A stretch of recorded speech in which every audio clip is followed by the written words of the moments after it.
Assalamualaikum warahmatullahi wabarakatuh. Salam sejahtera bagi kita semua.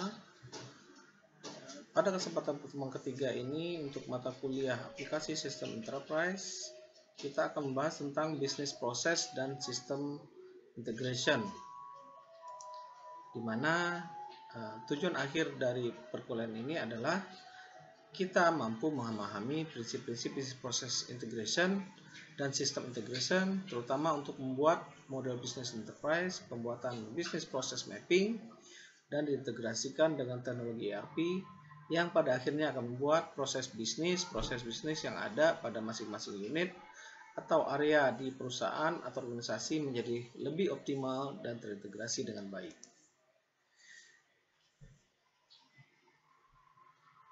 Pada langkah awal yang harus kita perhatikan adalah tentang fungsi bisnis yang ada di organisasi atau perusahaan itu sendiri. Di sini contohnya adalah fungsi bisnisnya adalah marketing and sales, supply chain management, accounting and finance, dan sumber daya manusia, di mana masing-masing fungsi bisnis ini memiliki berbagai proses bisnis yang ada. Kemudian pada gambar ini kita bisa lihat merupakan suatu contoh bisnis proses yang terkait dengan proses penjualan suatu komputer atau PC.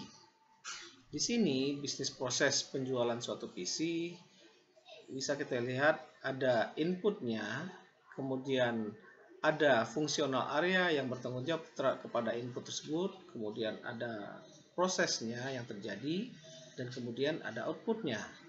Contoh di sini inputnya adalah request to purchase komputer. Fungsional area yang bertanggung jawab adalah bagian marketing dan sales.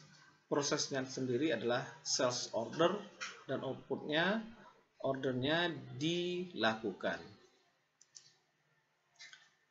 Kemudian selanjutnya kita lihat bahwa secara keseluruhan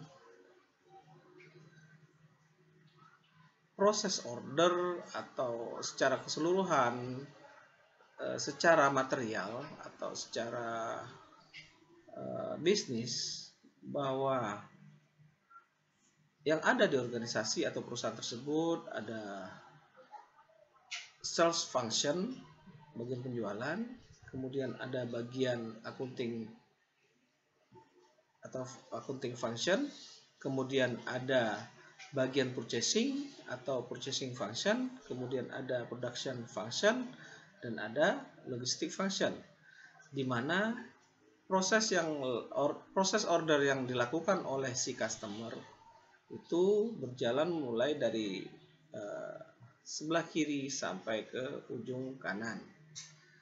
Sedangkan material order proses dimulai dari bagian produksi, masuk ke bagian purchasing, kemudian dicatat oleh bagian accounting. Di bagian purchasing ini kemudian menjadi feedback ke bagian produksi. Nah, kemudian kita bisa melihat contoh fungsi bisnis marketing and sales, di mana datanya yang ada di marketing and sales itu saling bertukar dengan bagian-bagian yang lain. Di sini marketing and sales bertukar data dengan bagian accounting finance, bertukar data dengan bagian supply chain management, bertukar data dengan bagian customer, dan bertukar data dengan bagian SDM. Sedangkan kalau kita lihat dari sisi aliran informasi dan material, dan juga dari sisi bagian perusahaan untuk dari masing-masing fungsi bisnisnya, bahwa aliran informasi itu mengalir dari mulai operasional, kemudian lanjut ke supervisor, mengalir ke atas ke bagian manajer, mengalir ke atas lagi ke general manager, dan paling atas adalah top management. Sedangkan aliran material dan produk mengalir dari mulai dari yang paling kiri yaitu purchasing sampai ke bagian yang paling kanan yaitu bagian penjualan. Nah, di sini kita bisa lihat model bisnis, informasi dan material yang mengalir. Kita lihat di sini sebelah kiri ini ada bagian supplier dan bagian kanan adalah customer. Sedangkan yang di tengah-tengah ini adalah si perusahaannya, mulai dari level yang paling bawah operasional, kemudian di atasnya adalah top management, bahwa aliran informasi itu bergerak dari kiri ke kanan dan sebaliknya, sedangkan aliran material dan produk itu dari kiri ke kanan satu arah. Nah, kalau kita lihat dari sisi sistem yang ada, dari jenis-jenis sistem yang ada di perusahaan itu ada beberapa macam jenis sistem. Yang pertama yaitu yang paling bawah yaitu operational level system. Di atasnya adalah knowledge level system, kemudian ada manajemen level system dan strategic level system. Operational level system ini boleh kita sebut namanya adalah TPS atau Transaction Processing System. Sedangkan knowledge level system itu kita namakan knowledge work system atau KWS dan juga office system. Untuk manajemen level system, sistem yang dipakai adalah MIS atau Management Information System dan DSS, Decision Support System. Untuk level strategic, sistem yang digunakan adalah Executive Support System atau ESS. Di sini kita bisa lihat ada beberapa unit bisnis atau departemen yang menggunakan sistem tersebut.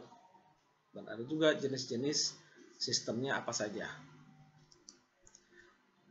Dari beberapa fungsi bisnis dan sistem yang ada, keseluruhannya itu kemudian diintegrasikan ke dalam satu sistem yang dinamakan ERP atau Enterprise Resource Planning, di mana integrasinya terkait dari seluruh sistem infrastruktur, data, dan informasi. Untuk sistem selanjutnya, sistem ERP itu kemudian lebih ditingkatkan lagi fungsinya dan diintegrasikan lagi dengan sistem CRM, SCM, kemudian ada lagi sistem APO, Advanced Planner Optimizer, kemudian juga diintegrasikan dengan sistem Business Warehouse, sehingga sistem ERP-nya menjadi lebih optimal. Baiklah, terima kasih. Kita telah sampai pada akhir materi pertemuan ketiga tentang bisnis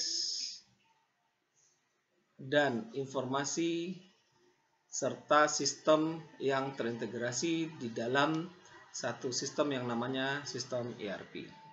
Terima kasih. Assalamualaikum warahmatullahi wabarakatuh.